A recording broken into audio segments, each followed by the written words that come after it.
Hi, this is Hasan Ateek, This is Aslan Khan. and you're watching Meaningful.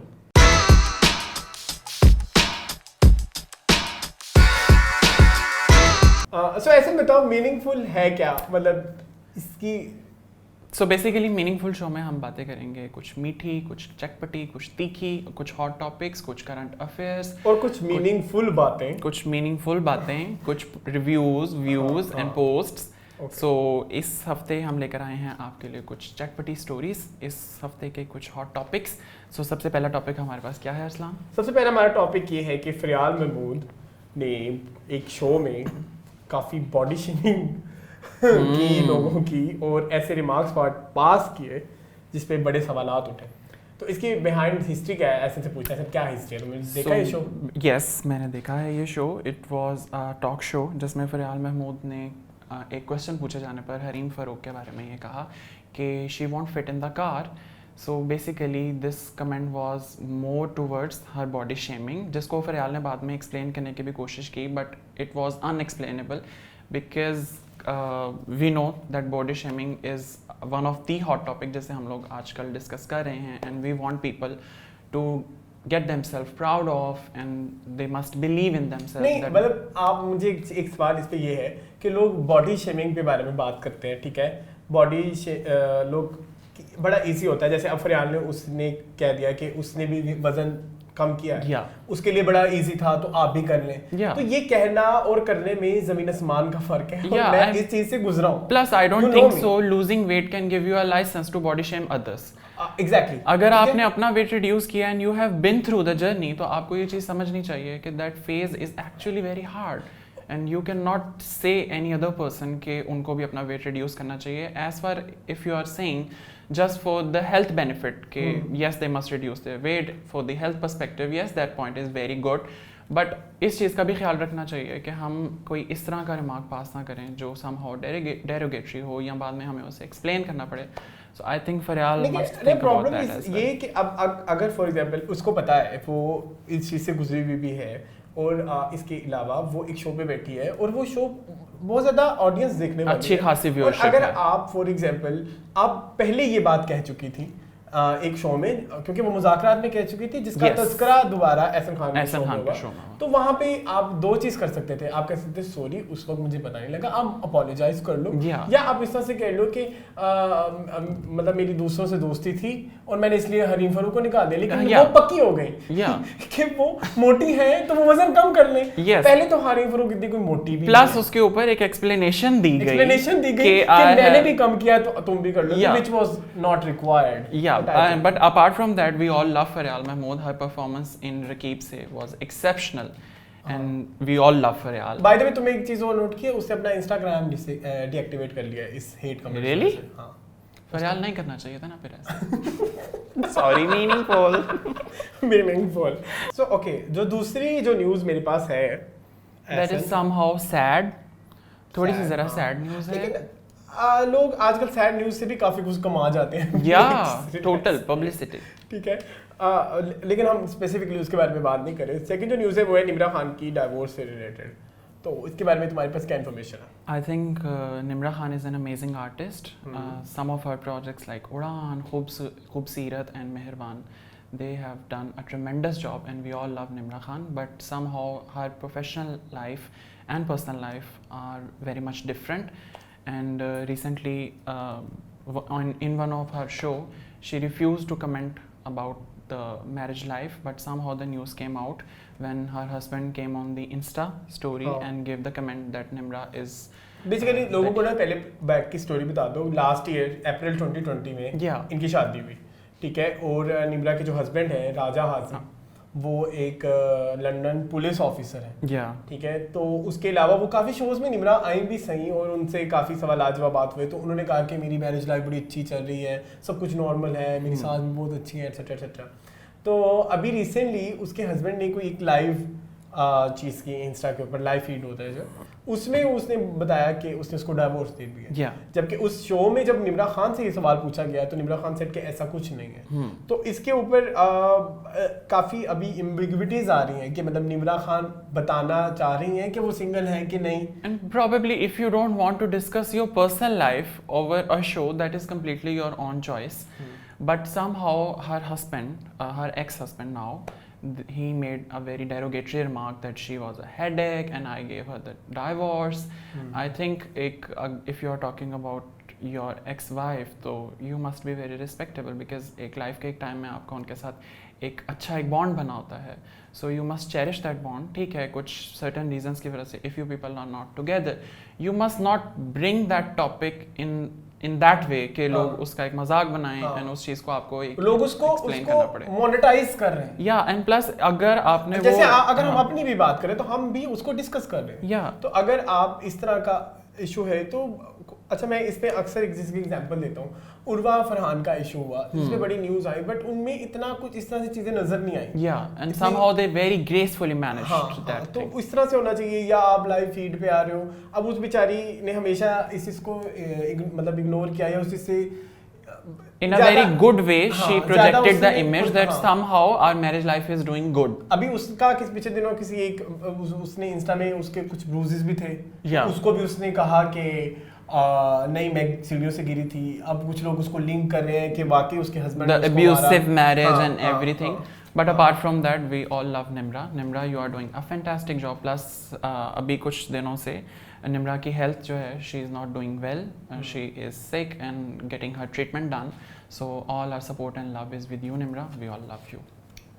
What was that? So basically third topic is very hot and very in these days. Yasir Hussain ने एक दफ़ा फिर से comeback किया है news में अपने एक बड़े इंटरेस्टिंग कमेंट के साथ। मुझे ऐसा फील होता है यासिर हुसैन जो है ना वो न्यूज़ के तीर पकड़ के अपने ऊपर लगाते हैं, आओ लगाओ मुझे। So basically तो आपको थोड़ा बता देते हैं कि यासिर हुसैन को किस बात पे लगी थोड़ी सी मिर्ची। So basically Sanjay Leela Bhansali, you know, is a very remarkable producer in Bollywood industry, and he is making a project with the collaboration. मैंने तुम्हारी बात काटी। रिसेंटली उन्होंने 25 years कंप्लीट किए हैं बॉलीवुड में, और आप उनकी वीडियो देखिए, उन्होंने अपने पेज पे शेयर किया है, बहुत खूबसूरत वीडियो ने बनाई है। I'm sure it must be. आप जरूर जाके देखें उनकी 25 years की जो जर्नी है। So basically संजय लीला भंसाली एक प्रोजेक्ट बना रहे हैं नेटफ्लिक्स के साथ in collaboration. The project name is Heera Mandi. So basically Sanjay Leela Bhansali past में भी इस तरह के कई प्रोजेक्ट्स बनाते रहे हैं, जैसे पद्मावत, जैसे बाजीराव मस्तानी हो गया, and even Devdas. So basically this time Sanjay Leela Bhansali ने चूज़ किया है टॉपिक हीरा मंडी, और उसके ऊपर इवन बॉलीवुड एंड लॉलीवुड में काफ़ी ज़्यादा एक गर्मा गर्म हुआ ये कि जब ये प्रोजेक्ट अनाउंस हुआ तो यासिर हुसैन ने अपनी इंस्टाग्राम स्टोरीज पे शेयर किया कि इस तरह के टॉपिक्स पे हम क्यों नहीं बनाते। ठीक है, तो उस पर लोगों ने बड़े सवालात उठाए कि भाई इवन मैंने अनुषा बासी की एक स्टोरी देखी जिसमें उन्होंने लिखा कि अनुषा बासी की नहीं थी, किसकी थी वो एक स्टोरी, अब मेंशन कर देंगे हम बाद में जिसकी भी थी वो स्टोरी, उन्होंने ये बात कही कि इस तरह के टॉपिक जो बात की वो मैं बात कर लेता हूँ, वो ज़्यादा अहम है रादर देन सेलिब्रिटी। उन्होंने ये बात की कि ये जो टॉपिक है, इस टॉपिक पे हम लोग मूवी बनाना चाहें भी तो हमारा जो कैमरा है वो हमें अलाउ नहीं करेगा। ठीक है कि जी ये वल्गर टॉपिक्स हैं, प्लस द स्ट्रॉन्ग रिलीजियस एक फतवे आ जाते हैं मूवी के ऊपर कि हाला ला ला ला ये क्या बन रहा है। So basically that thing is not good. So basically what Yasir said is that the Heera Mandi, this is in Lahore and movie is being made by the Indians. अभी हुआ ये कि जब कलंक आई तो कलंक में भी हीरा मंडी का थोड़ा सा उन्होंने टच दिया था, लेकिन वो उनमें जो फैक्ट्स थे वो काफी आगे पीछे थे, तो लोगों ने बड़े सवालात उठाए कि ये तो ऐसे नहीं तो वैसे नहीं। तो यासिर ये चाह रहे थे कि जब ये मूवी पाकिस्तान की है तो वो बना रहा है तो फिर बाद में लोग सवाल उठाएंगे कि आपने ये सही नहीं बताया, तो हमारे आर्टिस्ट इस पे मूवी क्यों नहीं बनाते। तो उस पर मुझे किसी की बड़ी अच्छी स्टोरी लगी कि वही कैमरा वाली बात। अभी वो जो सरमद की एक मूवी आनी है, उस मूवी का क्या नाम है, वो जो सबा कमर के साथ, नहीं सबा कमर के साथ नहीं, जो अभी बैन की हुई है एक हमारी द मौला जट तो बिलाल अशारी की है, वो जो एक हमारी मूवी मुझे सुबह तक नहीं याद आएगा। नहीं वो एक मूवी है वो जो एक पॉलिटिकल पार्टी है जिसने वो बैन की हुई है, जिंदगी तमाशा। यस, जिंदगी तमाशा देखो, अब वो उस पे जो टॉपिक है, अब वो तो हालांकि अभी मूवी हमें भी नहीं पता क्या है, वो ट्रेलर से भी इतनी न समझ नहीं आती, लेकिन स्टिल लोगों ने वो बैन की हुई है। तो आप तो इस तरह के टॉपिक्स पे अभी तक फिल्म बनाना है कि हिम्मत नहीं कर पा रहे। because the reason is we don't own our history. हाँ, we don't touch those sensitive topics or those जबकि बहुत जरूरी है और बल्कि कल्चर से भरपूर है। Yeah, and probably शायद कुछ ऐसे innocent लोग भी हों जिनको ना पता हो why Heera Mandi is being famous. Heera Mandi is famous for the traditional dancing and मुजरा for the elite class people. So basically Sanjay Leela Bhansali ने इस बार वो टॉपिक चूज किया है। So basically संजय लीला भंसाली ने इस बार वो टॉपिक चूज किया है एंड यासिर हुसैन का पॉइंट किसी हद तक वैलिड भी है कि our industry should focus upon that topics and हमें भी उन टॉपिक्स के ऊपर लेकिन उसमें मीडिया की लिबर्टी बहुत जरूरी है ना, वो पता नहीं जब आएगी तो देखी जाएगी तो इस तरह के टॉपिक। या and I think Pakistani film industry is doing better these days but still that betterment is very slow. Even देखो ना पुराने जमाने में उमराव जान बनी तो वो भी तवाइफ पे बनी, वो बड़ी हिट मूवी भी है, ठीक है। तो ठीक है, अभी फिर उनका भी मान लेते हैं बात, यहाँ से ठीक किया तुम जो किया। तो अभी नेक्स्ट उस पे चलते हैं। नेक्स्ट टॉपिक, अभी कुछ दिन पहले हम लोग सेलिब्रेट कर रहे थे legendary pop singer the Nazia Hasan, and when we take the name of Nazia Hasan तो हमें उनके कुछ बहुत फेमस सॉन्ग्स माइंड में आ जाते हैं। हमने वो अपने इंस्टा पेज पे भी शेयर किए हैं, go check out our Instagram page. So basically the songs जो कि बहुत फेमस हैं, वैसे तो उनके ऑलमोस्ट सारे ही सॉन्ग्स आपको याद हैं, बट समहाउ द डिस्को दीवाने एंड दोस्ती एंड आंखें मिलाने वाले, दिल की लगी, आई थिंक ये वो वाले सॉन्ग्स हैं कि सिर्फ आपके सामने नाम भी लिया जाता है तो your mind started to sing that song. पसंद है, वो बहुत कम लोगों को पसंद है, एंड दैट इज वो आग ले ले आग दे दे, आग ले ले आग दे दे। ठीक है। अच्छा, रिसेंटली उनकी जो है ना 21st डेथ एनिवर्सरी थी, yes. तो उस पे उनके भाई ने कुछ रिमार्क्स दिए जो ऐसे हम आपको बताएंगे। सो बेसिकली जुहेब हसन ने उनके एक्स हस्बैंड नाजिया हसन के जो एक्स हस्बैंड हैं इश्तियाक बेग, उनके ऊपर कुछ इल्ज़ामात लगाए हैं और उन इल्ज़ामात में ये चीज़ें शामिल हैं कि Nazia Hasan was suffering from abusive marriage for years and for 5 years to be exact, अगर उनके स्टेटमेंट को देखें, plus yes, and she was given the poison arsenic and due to that she suffered from lung cancer और उसकी वजह से उनकी एक बड़ी tragic death हुई। And I think this news is very sad for all of us, for all the fans of Nazia Hassan, because we all love Nazia लेकिन Hassan. इस न्यूज़ की अभी ऑथेंटिसिटी इतनी कंफर्म नहीं है कि आइदर उन्होंने जहर दिया भी है कि नहीं दिया, क्योंकि अभी पहले तो उनको 21 साल लगे ये बात कहने में, जिसके उन्होंने ये बात इस तरह से उन्होंने कैटर की कि जी उनके फादर की 10 मंथ्स पहले डेथ हुई है, तो उनके फादर के समाज में से कुछ डॉक्यूमेंट्स निकले हैं जो कि इस चीज़ को जाहिर करते हैं कि नाजिया का मेंटल सॉरी नहीं हेल्थ क्या बोलो that Nazia was suffering from depression because of her abusive marriage and then the health issues. वो कुछ इस तरह का दावा कर रहे हैं कि उनके पास कुछ डॉक्यूमेंट्स हैं जो ये जाहिर करते हैं कि उनके हस्बैंड उनको बट वी ऑल विश कि जो भी एक ट्रू पर्सपेक्टिव है वो सबके सामने आए एंड इफ पॉसिबल तो even after 21 years Nazia can get the justice. उनके हस्बैंड ने उन पे डिफेमेशन का yes I saw that और उन्होंने उन तमाम इल्जामात को मुस्तरद कर दिया है। so I think this matter is now upon the investigations और हमें फिर इन्वेस्टिगेशन के थ्रू पता चलेगा what is it, but this is actually very sad news. अच्छा, जो पांचवी न्यूज़ है ना वो बहुत इंटरेस्टिंग है। oh god fifth news is from our mega superstar of course the Meera ji the Shamira.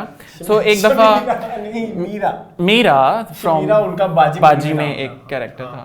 so basically Meera एक दफा फिर फंस गई हैं खबरों के जंजाल में।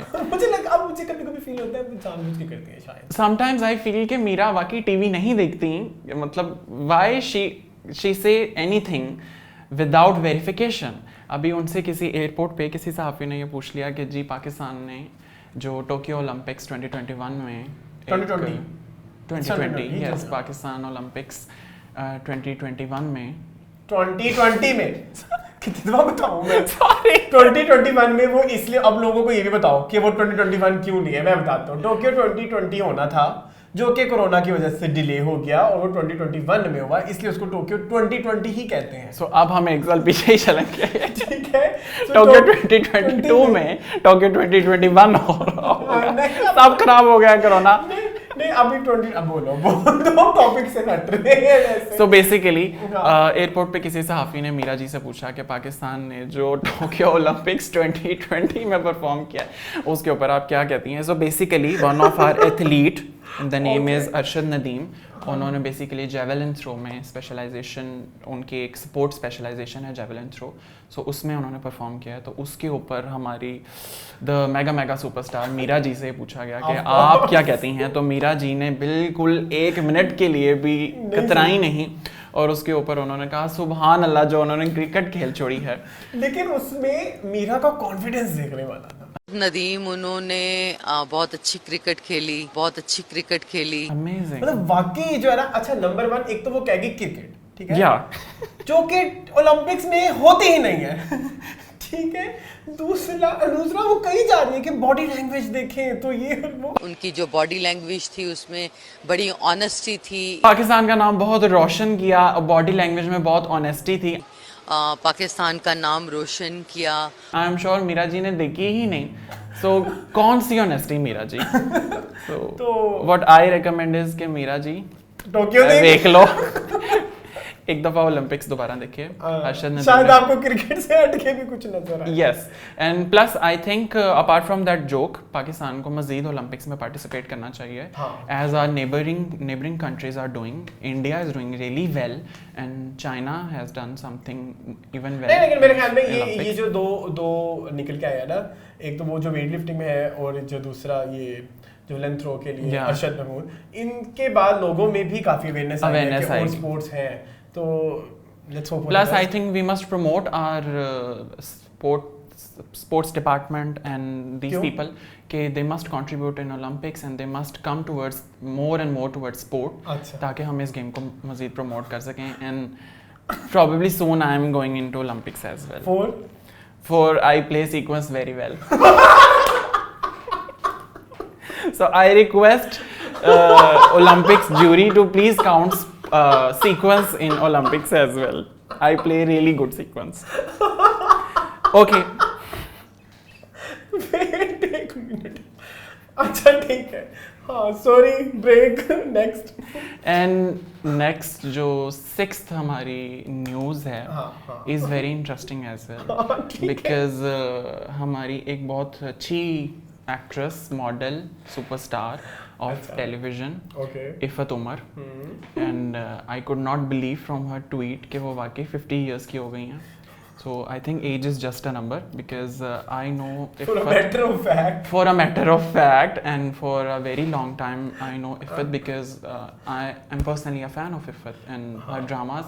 But this time Iffat ने थोड़ी सी ज़रा What should we say? गुस्सा निकाला है थोड़ा ट्विटर। अच्छा by the way मैं एक बात बता रहा हूँ पहले ऑडियंस को जो हमें देख रहे हैं, जो लोग एसन को नहीं जानते, मैं जरा एसन की एक तारुफ दे दूँ। एसन इज माय फ्रेंड, लेकिन एसन This is the only introduction I have. I'm his friend. नहीं, एसन इफ़त उमर की बहुत अच्छी मिमिक्री उतारता है। तो एसन जो Because I am a fan of Iffat, so मैंने इफ़त को थोड़ा बहुत फॉलो किया है। एक मिनट, उसने एक ट्वीट दिया पीटीआई हुकूमत के खिलाफ, और वो जो ट्वीट है ना, आप एसन तुम इफ़त उमर की जो मिमिक्री करके पढ़ोगे। So basically Iffat please don't mind, I love you, we all love you. So Iffat का कुछ एक सर्टन टाइम से मैंने स्टाइल फॉलो करना शुरू किया, तो वो कुछ इस किस्म का है कि I'm doing it, please. Iffat I love you. अच्छा एक मिनट। So basically अपने ट्वीट में इफ़त ने कहा कि in my 50 years I have not seen anything worse than the PTI supporter, no logic, no debate, just filth. And इसके बाद उन्होंने अपना अकाउंट भी डिसेबल कर दिया। इफ़त करते क्यों हो ऐसे? मतलब थोड़ा मैटर ऑफ फैक्ट वो जो शो करती थी। And I think apart from that joke different लोगों का डिफरेंट पॉलिटिकल पार्टीज की तरफ एक एस्पेक्ट होता है। I am not a true supporter of PTI, but I think PTI is really doing a commendable job. नहीं वो छोड़ दो, हम यहाँ पे उस चीज को डिस्कस नहीं कर सकते, इज्तनाब करें, but I think after some time कुछ ना कुछ बेहतर हो रहा है, बट कुछ ना कुछ फिर भी खला रहता ही है हमेशा। सो आई थिंक इफ़त थोड़ा सा ज़रा ख्याल करें। प्लस आई थिंक इफ़त की एक, अगर आपने ट्विटर बायो लाइन पढ़ी हो तो उन्होंने लिखा हुआ है, मैं तो आप बड़ी डाडी हूँ। So इफ़त be that daddy and come back to Twitter, we all miss you, we all love you.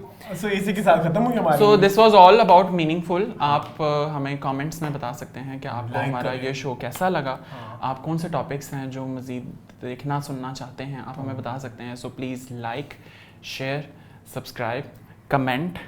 क्या रह गया? यही रह गया, फ्रेंड रिक्वेस्ट रह गई है जो फेसबुक में तुम्हें आ रही है, ठीक है ना?